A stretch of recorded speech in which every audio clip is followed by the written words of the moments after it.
GBS 26번째 시간입니다. 고린도후서 내용을 같이 보고 있는데요. 오늘은 5장 1절에서 15절까지를 한번 보겠습니다. 원래 내용상으로도 5장 1절부터 21절까지가 한 단락이라고 볼 수 있는데요. 15절까지 보는 이유는 분량상 설명할 것들이 많아가지고 오늘은 시간 관계상 15절까지만 우리 함께 한번 봅시다. 이 단락은 제목을 한번 사도직을 이유, 바울이 왜 사도직을 계속하느냐 그 이유를 말하는 것 같습니다. 자, 먼저 두 부분으로 나눌 수 있는데요. 전반부인 1절에서 10절까지는 바울이 앞에서 4장에서 계속해서 변론하던 내용인 이 육신의 비천함에도 불구하고 왜 사도직을 계속 감당하느냐 하는 그 이유를 밝히고요. 두 번째 단락인 11절에서 21절까지는 사도의 책무, 임무가 뭐냐? 그건 바로 화해하게 하는 직분이다. 화해하게 하는 직책을 맡았다 라고 이야기를 합니다.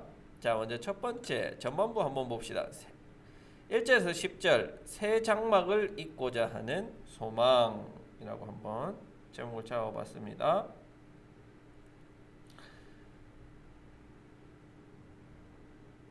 자, 요 단락을 우리가 이해할 때는 바울이 여기서 이제 뭐를 말하는지를 사실 여러분들이 이제 사전적 이해를 가지고 요 구절들을 보셔야지 어느 정도 이해가 가능하고 또 요 구절 안에서도 약간의 그 모순이 있습니다. 이 모순을 여러분들이 어떻게 이해할 수 있는지에 대해서 고민을 해봐야 됩니다. 그렇지 않으면은 이 구절들을 이해하기가 굉장히 어렵다 하는 겁니다. 왜 어려운지 한번 봅시다. 자, 1절 땅에 있는 우리의 장막집이 무너지면 하나님께서 지으신 집 곧 사람의 손으로 지은 것이 아니라 하늘에 있는 영원한 집이 우리에게 있는 줄 압니다. 자, 여기서 두 가지 집이 대비가 되죠. 하나는 장막집이라고 하는 집과 하나님께서 지으신 집이 대비가 됩니다. 땅에 있는 우리의 장막집이라고 하면 이 육신을 말하는 거죠. 바울이 흔히 사용하는 용어 중에 이제 사르크스 육체가 되는 거죠. 이 장막, 그러면 바울은 왜 우리의 이 육신을 장막에 비유를 했느냐? 장막이라는 것은 유목민족들에게는 굉장히 익숙한 일종의 그림 언어다. 특히 이스라엘 민족 같은 경우는 원래 유목민족이었기 때문에 이 장막 그리고 회막 이런 그림 언어에는 굉장히 익숙합니다. 그래서 이 장막에는 어떤 특징이 있느냐? 일단 설치랑 철수가 굉장히 용이하죠. 그렇기 때문에 이 장막은 또 굉장히 약합니다. 벽돌로 짓고 돌로 쌓은 집은 짓는 것이 굉장히 어렵고 하지만 시간이 오래 걸리지만 굉장히 튼튼합니다. 많은 장막집은 이 철수가 용이한 대신에 굉장히 약하다라는 특징이 있죠. 이것이 바로 바울이 의도한 이 육체의 일종의 특징을 나타내는 거죠. 우리의 육신은 굉장히 장막집과 같이 약하다, 깨어지기 쉽다 하는 거죠. 그것이 4장에서는 무엇으로 표현됐냐면 질그릇. 질그릇 굉장히 깨어지기 쉽고 연약한 것이죠. 그래서 이 장막집이라고 하는 것은 육신을 의미하며 이 장막집이 무너진다. 그러면 이게 무슨 의미일까요? 죽는 거죠. 개인의 죽음을 가리키는 겁니다. 자, 이렇게 개인이 죽게 되면 여기서 이제 개인이란 건 믿는 자들을 가리키는 거죠. 믿는 자가 죽게 되면 무엇을 입냐면 영원한 부활체인 하나님께서 만드신 집을 입게 됩니다. 그 말인 거죠. 여기까지 이해가 되시죠?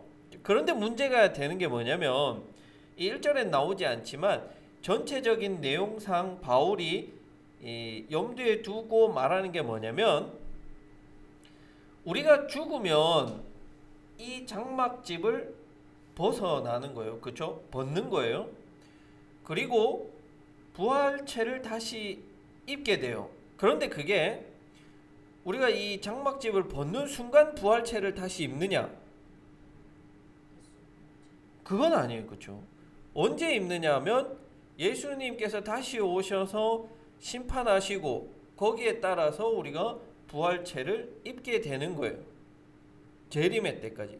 그러니까 우리가 장막집은 벗는데 부활체를 입기까지의 기간이 있다는 거예요. 아래에서 바울이 이제 이 부분을 이야기하는 겁니다. 자, 봅시다. 2절. 우리는 하늘로부터 오는 우리의 집을 덧입기를 갈망하면서 이 장막집에서 탄식하고 있습니다. 자, 따라서 이러한 사실을 알고 있어요. 먼 우리가 재림의 때에 부활체, 하나님이 만드신 영원한 옷을, 집을 입게 된다. 그것을 사모하며 사는 거죠. 사모하며 사는 거예요. 그런데 그것을 입기 위해서는 어떻게 해야 돼요? 일단은 죽어야 돼요. 일단은 죽어야 돼요. 죽어야지 입을 수 있어요. 그런데 바울이 소망하는 건 뭐냐면 내가 덧입기를 갈망한대요. 여러분 덧입는 건 뭐예요? 우리가 옷 하나 입었어요. 덧입는 거는 그 위에 입는 거예요. 그 위에. 이해되시죠? 그러니까 1절에서 이야기하는 거는 이 원리, 부활과 재림에서 우리가 부활체를 입는 그 원리는 뭐냐면 우리가 죽고 일정 그 예수님 재림 때까지는 벗은 상태로 있고 부활 때가 재림 때가 되면 우리가 부활체를 입는다는 건데 지금 2절에서 바울이 탄식하는 건 뭐냐면 지금 입기를 원한다는 거예요. 이 장막집을 입은 상태에서 그 위에 하나님이 주신 영원한 옷을 입기를 원한다는 거예요.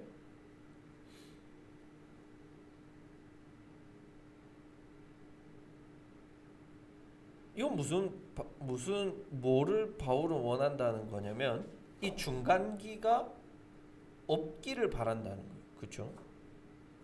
왜냐? 이 중간기는 어떤 상태냐? 3절에서 나옵니다. 우리가 이 장막을 벗을지라도 벗은 몸이 되지 않을 것입니다. 이게 뭔 말이냐면 그러니까 우리가 죽게 되고 죽으면 장막집을 벗어요. 재림 때에 부활체를 입어요. 그러면 그 사이에 우리의 상태는 어떻다는 거예요? 벗은 상태라는 거예요. 벗은 상태. 아무것도 안 입은 벗은 상태가 되기를 바울은 원하지 않는 거예요. 아마도 바울은 이 상태를 싫어하는 것 같아요.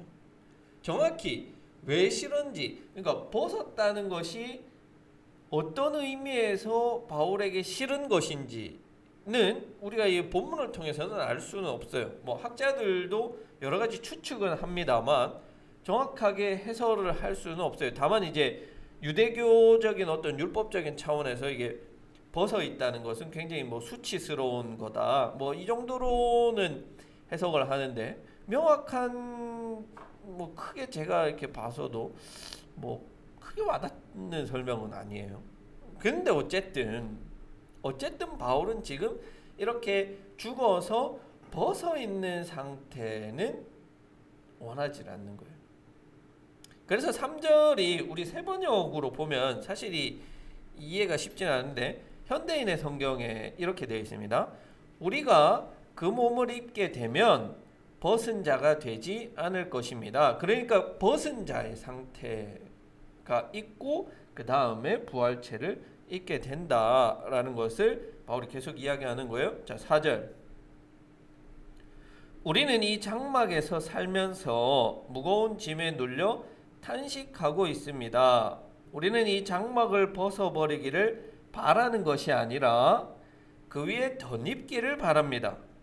그리하여 죽을 것이 생명에게 삼켜지게 하려는 것입니다. 여러분 이해가 되세요? 이 말들이 그러니까 지금 이 5장의 내용들이 전체적으로 좀 어려워요. 그래서 이걸 하나하나 이렇게 떼가지고 자세히 한번 살펴봐야 될 필요가 있는 거예요. 자, 중요한 자, 바울은 뭐를 원하는 게 아니다. 땅에 있는 옷을 벗어버리기를 바라는 것이 아니다. 즉 바울은 부활체는 입고 싶은데 어떤 건 아니에요. 죽는 건 아니에요. 죽고 싶은 건 아닌 거예요. 자, 그 장막집 옷 위에 하늘에 오신 부활체를 입기를 원하는 거예요. 그럼 무슨 말이냐? 죽지 않고 부활체를 입기를 소망하는 거예요. 어떻게 그게 가능할까요? 어떻게 가능할까요? 그렇죠. 바울이 살아있는 상태에서 예수님이 재림하시면 가능한 거예요. 이 부끄러운 발가벗겨진 상태를 건너뛰고 살아있는 상태에서 예수님이 재림하시면 이 이 장막집이 사실은 이제 덧입는 건 아니죠. 순간 바뀌는 이제 그런 것을 바울은 원하는 거예요. 죽지 않고 부활체를 입기를 소망하는 거예요. 왜냐하면 죽으면 육신의 장막이 벗겨져요. 그러면 벗은 상태에 가는 거예요. 그 벗은 상태에 있는 것이 다시 예수님 재림 때 되면 부활체를 입기 때문에 이 우리가 신학적으로 말하는 중간기, 개인의 죽음과 예수님의 재림으로 인한 부활, 이 사이의 중간기 동안에 벗은 상태로 있는 것. 아까 전에 말씀드렸지만 이게 구체적으로 왜 싫은 건지 그것은 모르지만 어쨌든 바울은 이 상태가 싫은 거예요. 그래서 이 중간기를 건너뛰고 싶은 마음이다. 살아있을 때 예수님이 재림하기를 바란다 하는 그런 소망을 이야기하고 있는 거예요. 자, 5절. 이런 일을 우리에게 이루어 주시고 그 보증으로 성령을 우리에게 주신 분은 하나님이십니다. 자, 앞에서 그리하여 죽을 것이 생명에게 삼켜지게 하려는 것이다. 그러니까 죽는 것을 경험하지 않고 생명이 죽음을 삼켜서 생명의 상태. 여기서 생명은 영원한 생명이죠.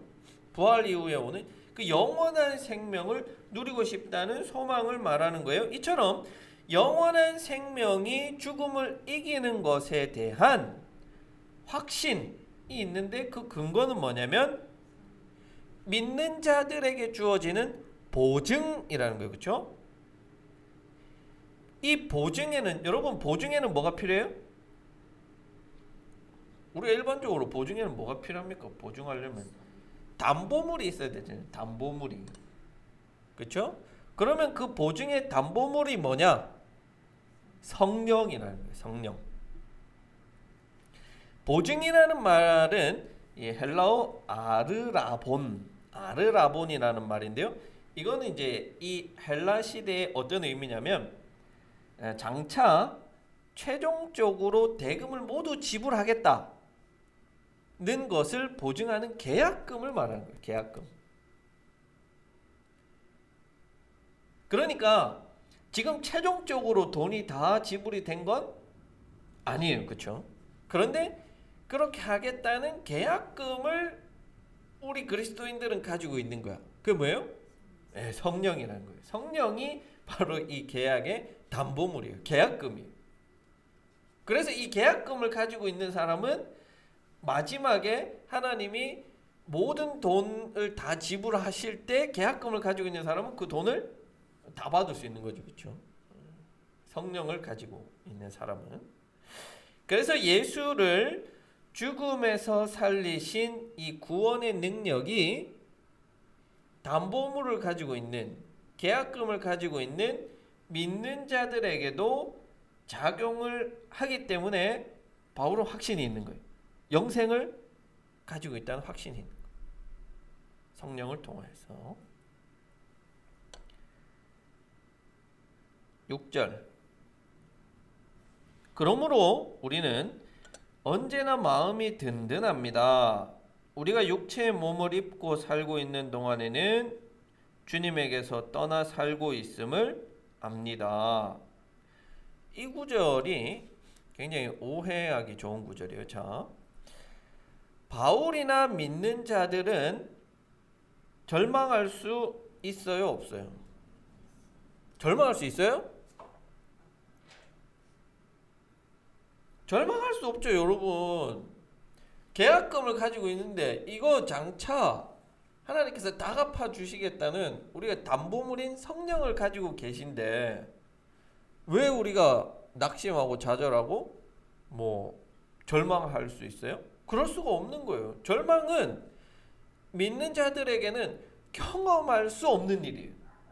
왜냐하면 이처럼 영원한 생명의 보증이 되시는 성령을 모시고 있는데 절망한다, 낙심한다. 그건 성령을 부정하거나 성령과의 관계를 부인하는 것으로 그리스도인이 아니다라고 말할 수 있습니다.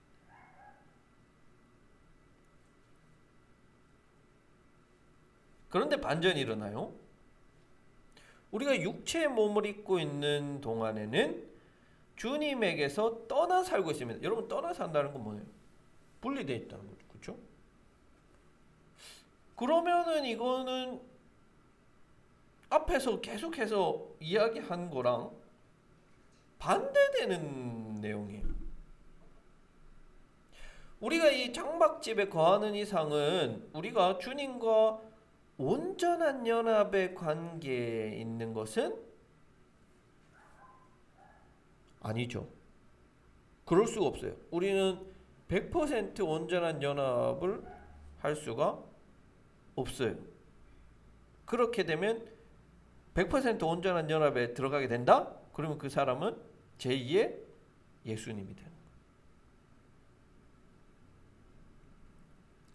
우리가 이 땅에서 우리의 장막집을 입고 있을 때 여전히 우리가 하나님과 교제하고 교통하기는 하지만 그것이 완전한 교제는 아니라는 의미인 거죠. 완전한 여기서 분리를 말하는 게 아니라 우리가 하나님과 교제는 하기는 하지만, 교통을 하기는 하지만 완전한 것은 아니고 사실 불완전한 교제의 상태에 있다. 그래서 우리는 이 주님께서 떠나 살고 있다라는, 이건 뭐냐면 떠나 살다는 에크데메사이라는 헬라어인데요. 뭐냐면 이게 낯선 땅이에요. 그래서 우리는 주님을 떠나서 이 땅에서 사는 게 낯선 땅에 사는 거예요.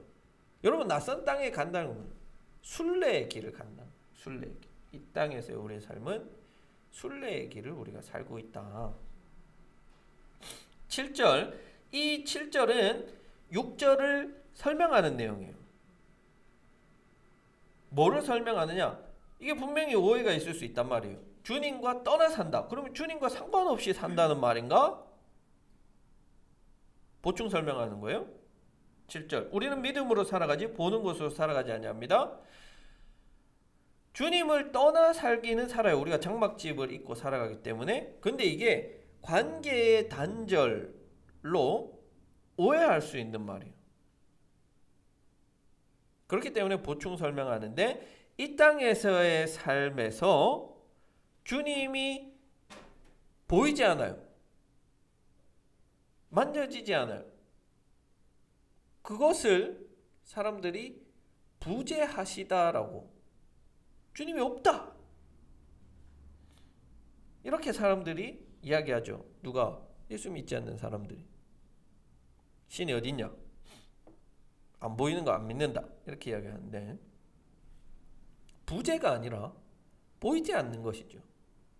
그리스도인이 가지는 이 믿음은 그리스도가 보이지 않을 때 생기는 이 문제들을 극복하는 일종의 힘이 된다는 말이에요. 무슨 의미냐? 이런 의미예요. 우리는 눈에 보이는 형태들을 바라봄으로써가 아니라 눈에 보이지 않는 부재하신 그리스도를 믿음으로써 살아갑니다 라는 말이 바로 이 7절의 말인 거예요. 이해되시나요? 예, 좋습니다. 그러면 이제 중요한 게 왜 바울이 갑자기 이런 말을 하느냐? 장막집 이야기 하다가 뭐 예수 그리스도의 관계 단절되고 뭐 떠나 살고 왜 갑자기 이런 말을 하느냐? 결국에 이런 말을 하는 이유는 대적자들의 공격에 대한 반론을 하기 위한 거죠.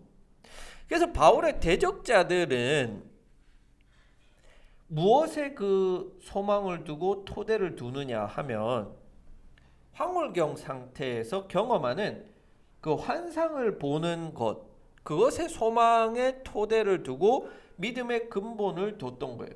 그리고 뭐를 자랑했느냐? 외모를 자랑했어요. 보이는 것을 자랑한 거예요. 또 뭐를 자랑하느냐? 현재적인 능력, 방언하고 예언하고 황홀경 보고 이런 것들을 자랑한 거예요. 그런데 바울의 입장에서는 이렇게 자랑하는 것들이 틀린 거예요. 왜냐? 믿음이라는 건 이 현실 세계를 떠나서 가질 수 있는 그것이 아니라는 거예요. 믿음은 현실 세계를 기반하는 거예요. 철저하게 비천하고 비루한 이 몸, 장막집이 있는 이 현실 세계를 기반으로 해서 믿음은 가져지는 것이지 황홀경 상태인 경험할 수 없는 그리고 실제가 아닌 그 상태에서 오는 것들을 봄으로 그것의 믿음에 기반을 두는 것은 참된 믿음이 아니라는 거예요. 이해가 되세요? 예. 이해가 안 되시면 안 된다고 하시면 한 번 더 설명해 드릴게요. 되세요? 예. 제가 너무 설명 잘했죠?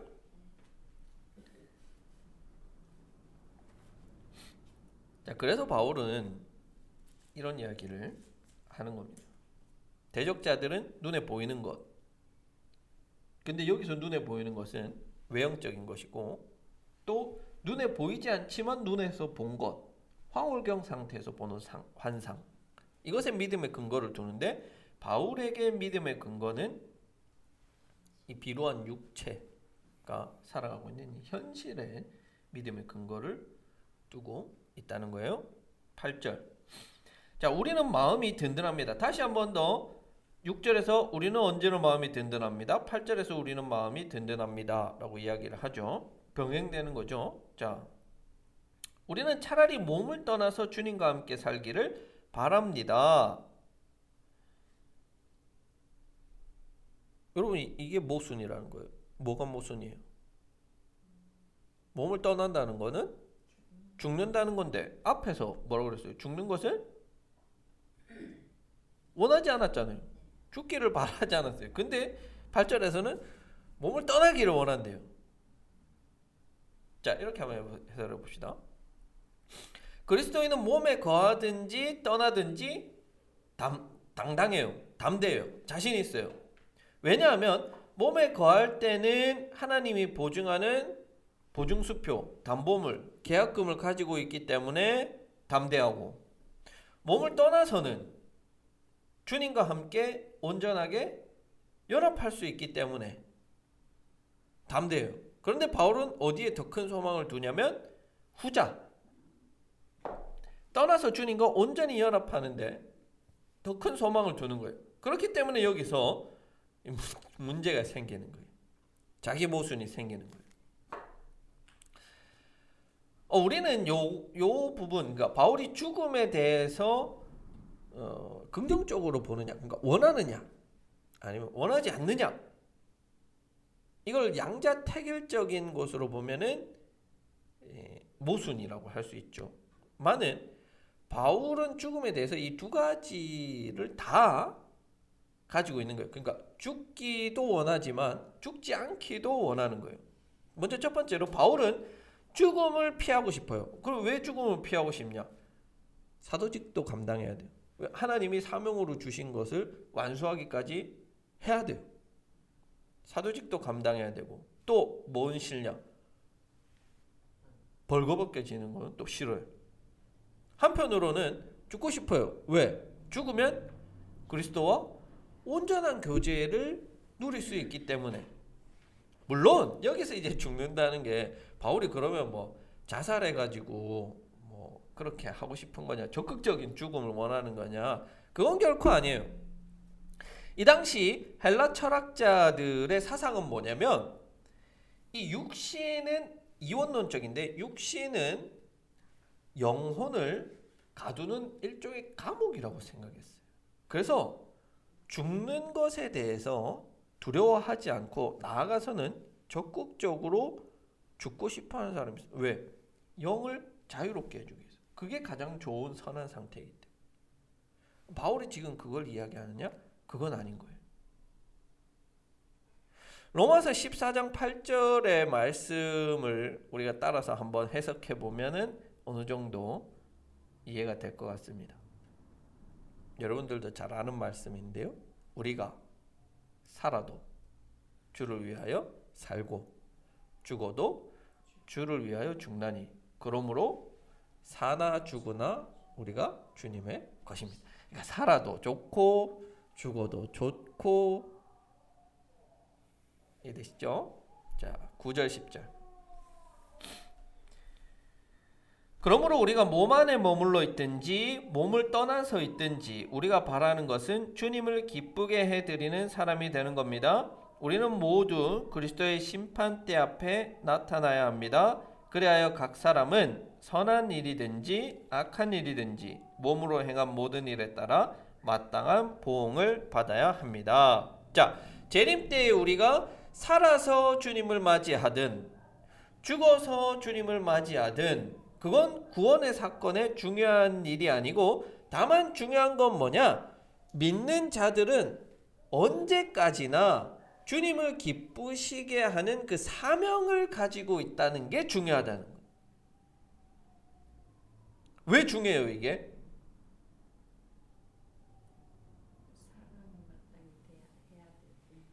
본문이라서 오늘 본문에서 해석해야죠.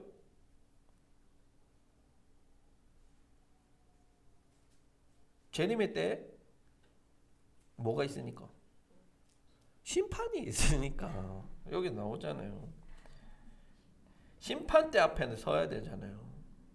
그 심판대 앞에 서서 우리의 행위가 하나님 앞에 판단이 되는 거예요. 그렇기 때문에 우리는 마땅히 주님을 기쁘시게 하는 자들로 우리의 삶을 살아가야 하는 거죠. 그래서 우리가 살아도 주님을 기쁘게, 죽어도 주님을 기쁘게, 살아도 주님의 영광을 위해, 죽어도 주님의 영광을 위해. 우리가 그렇게 살 필요가 있다. 자, 11절에서 15절은 바울이 전한 복음의 내용과 의도에 대해서 이제 한 번 더 변론하는 내용입니다. 자, 바울의 적대자들이 바울을 공격합니다. 뭐라고 공격하냐면 바울은 순수하지 못한 동기 그리고 그 내용의 복음을 전한다는 적대자들의 비난에 대한 대답을 이렇게 하고 있습니다. 11절. 그러므로 우리는 주님이 두려운 분이심을 알기에 사람들을 설득하려고 합니다. 우리는 이미 하나님 앞에서 환히 드러났습니다. 여러분의 양심에도 우리가 환히 드러나기를 바랍니다. 자, 바울이 복음을 전해요. 그런데 그 복음을 전하는 동기가 뭐냐? 주님이 두려운 분이심을 알기 때문에. 여기서 두려운 분임은 주님은 뭐 하는 분인 거예요? 그렇죠. 앞에서 나온 심판하시는 분인 거예요. 심판하시는 분임을 알기 때문에 자신이 복음을 전하고 복음을 전할 때에 불순한 의도로 하는 것이 아니다라는 거예요. 아니다. 주님은 심판하시는 분이시기 때문에. 그래서 바울은 하나님 앞에 당당히 서 있는 거예요. 그게 뭐냐면 우리는 이미 하나님 앞에 환히 드러났습니다. 페파네로메다라는 헬라어인데요. 이게 판이 드러났다라고 번역했는데 뭐냐면 당당히 서 있는 거예요. 당당히 자신 있게. 누구 앞에? 누구 앞에? 하나님 앞에 지금 바울이 당당히 서 있는 거예요. 그러니까 심판하시는 하나님 앞에 바울이 당당히 서 있어요. 또 누구 앞에 당당히 서 있냐면 교인들의 양심을 보아서도 거리낌 없이 여러분의 양심에도 우리가 당당히 서 있다. 심판하시는 하나님 앞에도 바울이 당당히 서 있다. 당당히 서 있을 수 있는 이유는 뭐예요? 내가 순수한 의도를 가지고 복음 전했고 그 내용도 순수하기 때문에 당당히 서 있다. 12절. 그렇다고 해서 또다시 우리가 우리 자신을 여러분에게 치켜 세우려는 것은 아닙니다. 우리는 여러분이 우리를 자랑할 수 있는 근거를 여러분에게 드리려는 것입니다. 그래서 속에는 자랑할 것이 없으면서도 겉으로만 자랑하는 사람들에게 여러분이 대답할 말을 가지게 하려는 것입니다. 자, 바울은 추천장이 없어서 스스로를 추천하는 이 개역 개정 성경에는 자천한다 이렇게 표현되어 있는데요. 스스로를 자천하는 그런 비루한 사람이 아니다. 왜? 3장 1절에서 나오듯이 누가 추천장이에요? 고린도 교회 교인이 추천장인 거예요. 그런데 이런 고린도 교인들이 바울의 대적자들에게 대항할 근거를 주기 위해서 바울이 말한다는 거예요. 지금 이렇게 자신의 사역을 변론하는 이유가 뭐냐면 내가 스스로를 추천해서 내가 너희들 앞에 당당해지려고 하는 게 아니라 너희 교인들이 바울의 대적자들에게 우리 바울 사도님은 이러이러해서 순수하고 순수한 복음을 전하신 분이고 이렇게 대항할 수 있게끔 근거를 대주기 위해서 말한다는 거예요. 그럼 무슨 근거를?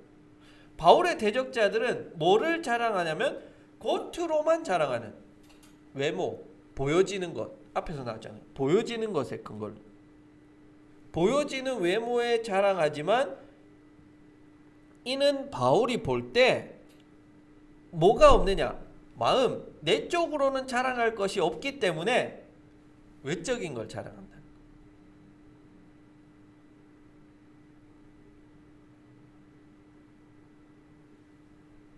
계속 봅시다. 13절. 우리가 미쳤다고 하면 하나님께 미친 것이요 정신이 온전하다고 하면 여러분을 두고 온전한 것입니다. 요게 번역이 사실 좀 불명확한 이게 번역이에요. 조금 더 정확한 번역이 뭐냐면 공동번역의 번역인데요. 이렇게 되어 있습니다. 자, 우리가 미쳤다면 하나님을 위해서 미친 것이고 우리가 온전하다면 여러분을 위해서 온전한 것입니다. 이해가 되세요? 잘 안 되세요? 자, 바울의 대적자들이 바울을 향해서 비난합니다. 뭐라고 비난합니까? 바울이 미쳤다. 이건 아마 바울이 어떤 이 탈혼 상태, 그러니까 이 육신에서 혼이 떠나서 어떤 하나님을 경험하는 상태. 예를 들자면 다메섹 도상에서 하나님을 경험했던 그런 상태를 계속해서 이제 바울이 자신의 사도권을 변론하기 위해서 그런 이야기를 했겠지 않았겠어요? 그래서 이런 바울을 향해서 그건 미친 거다. 미친 상태다. 이런 체험이나 또 바울도 할 줄 알았던 방언, 예언 아마 이런 것들을 이야기하는 건데 이런 행동들은 누구를 위한 거예요? 하나님을 위한 거예요. 또 반대로 바울이 온전한 상태가 있는데 이건 온전하다는 건 뭐냐면요. 이성적이고 합리적인 상태를 말하는 거예요. 철저히 이성적이고 합리적인 상태는 누구를 위한 거예요? 고린도 교인들, 사람들을 위한 거예요. 그래서 바울의 이런 어떤 특수한 체험들, 황홀경에 들어간다든지 또 뭐 탈원 상태에 들어간다든지 이런 것들은 자신과 하나님과의 교제의 관계에 관한 일이고, 자신이 조리 있고 합리적이고 이런 멋진 편지를 쓰고 하는 이런 이성적이고 합리적인 것은 성도들과의 관계, 교제 속에서 하는 행동이다라고 변론하는 거죠. 그러면 이제 13절 이해가 되시죠? 14절, 15절. 그리스도의 사랑이 우리를 휘어잡습니다. 우리가 확신하기로는 한 사람이 모든 사람을 위하여 죽으셨으니 모든 사람이 죽은 셈입니다. 그런데 그리스도께서 모든 사람을 위하여 죽으신 것은 이제부터는 살아있는 사람들이 자기 자신들을 위하여 살아가도록 하려는 것이 아니라 자기들을 위하여서 죽으셨다가 살아나신 그 분을 위하여 살아가도록 하려는 것입니다. 그리스도의 사랑이 사도들을 또 우리 성도를 휘어잡습니다. 휘어잡아요. 왜? 뭐 하려고? 뭐 하려고? 그분을 위해 살아가게 하려고. 그러면 여기서 그분은 어떤 분이냐? 첫 번째, 모든 사람을 대신하여 죽으신 분, 바로 그분을 위해 살아가게 하도록 그리스도의 사랑이 우리를 휘어잡는 거예요. 따라서 이것을 믿는 자는 이미 죽은 거예요. 뭐가 죽은 거냐? 그리스도가 우리를 대표해서 죽었기 때문에 우리도 그리스도를 따라서 이미 죽은 거예요. 그리고 그리스도께서 이미 부활하신 것처럼 우리 믿는 자들도 이미 부활을 체험하고 경험하는 것과 마찬가지고, 또 미래에 장차 우리가 부활하게 될 것입니다.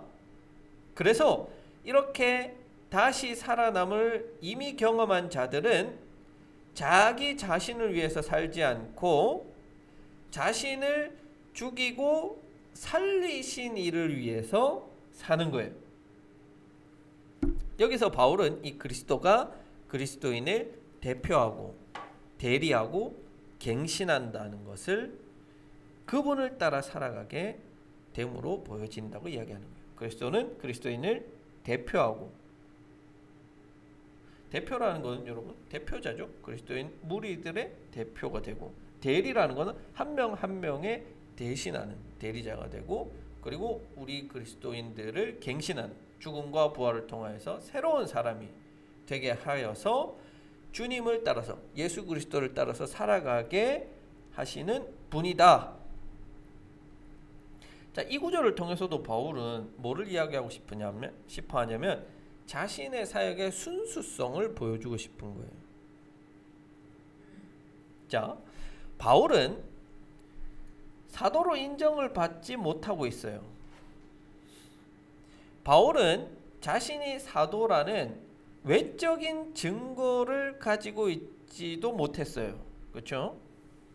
더불어서 뭐가 없었냐면 능력이 없는 거예요. 능력이 부족하다는 거예요. 외모적인 능력이 떨어지고, 설교가 능하지 못하고, 또 바울의 육신이 계속해서 이런 그 육체의 가시라는 표현을 쓰듯이 육신도 연약하고 비천하고 비루하고 약해요.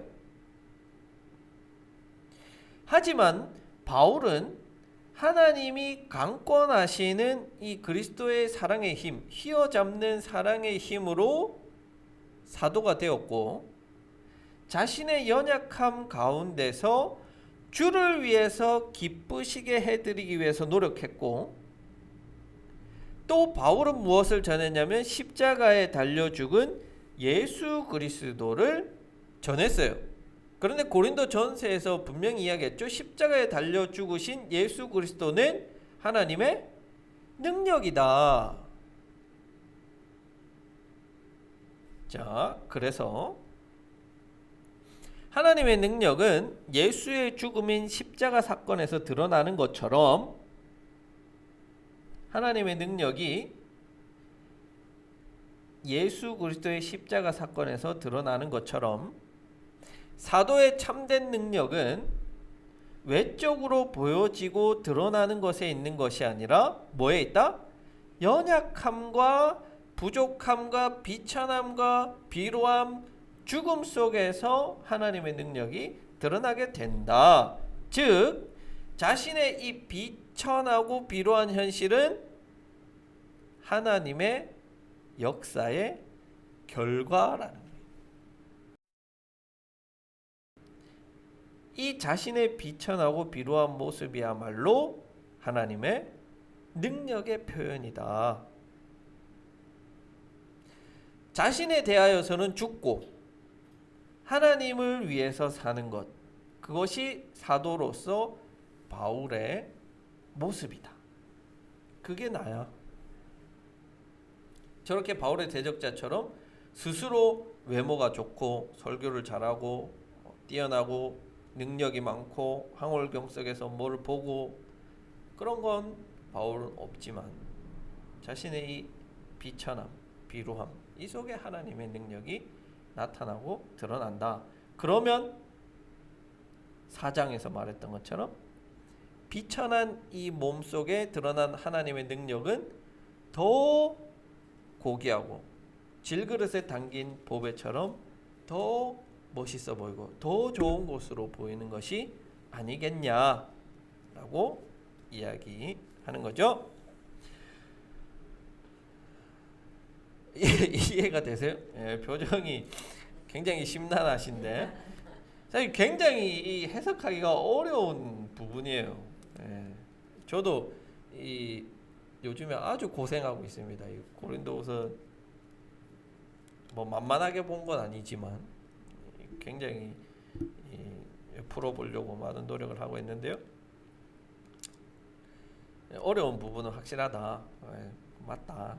그래서 여러분들이 이 부분들을 이렇게 이해하려면 더 많이 공부하셔야 된다. 더 심사숙고하고 봐야 된다. 자, 3가지 정도 한번 이야기하고 마무리해 봅시다. 자, 첫 번째로 그리스도인은 절망하지 않습니다.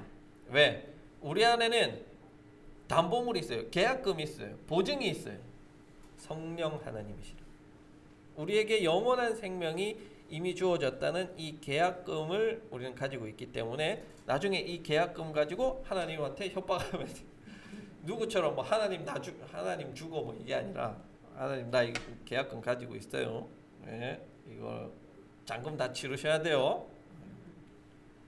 하나님 그렇게 마지막 때가 되면 해주실 겁니다. 그러니까 우리는 절망할 필요도 없고 낙심할 이유도 없습니다.